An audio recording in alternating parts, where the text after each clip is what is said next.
My name is Ashtaba Salim Khan. My father name is Aslam Khan. My teacher name is Firoz Khan sir. My school name is Sufa Nagar Parishad Urdu School Akot. Bridge course मजमून उर्दू जमात सुअब 35वां दिन। देखो देखो देखो और पढ़ो।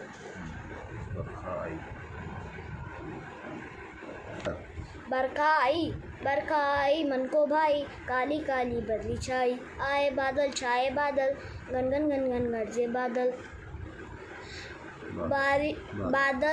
बादल बरसे झम झम झम झम झम, टप टप टप टप छम छम छम छम, छत के पतरे बोले ऐसे तर तर तर तर ताशे जैसे, धरती हो गई जलथल जलथल, नाले झरने छलबल छलबल, ऊपर दी गई नज़्म में आने वाले हकारी अल्फाज की फहरिस्त तैयार कीजिए। जैसे बरखा भाई, छाल अच्छा हमज़ई छाई, छाल अच्छा हमज़ई छाए, धान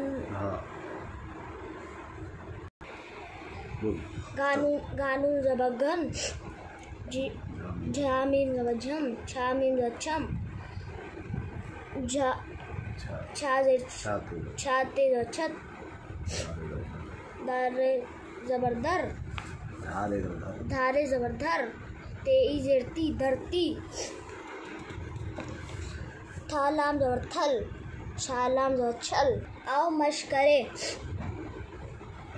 अल्फाज लिखे जैसे झाड़े जड़ा झड़ा, झाड़े जड़ झड़ा जड़, थाड़े जड़ा थड़ा, थाड़े थड़ थड़ा थड़, फा अड़े जड़ा फड़ा, फाड़े फड़ फड़ा फड़, धड़ा अड़े जड़ा धड़ा, धाड़े धड़ धड़ा धड़। अस्सलाम वालेकुम।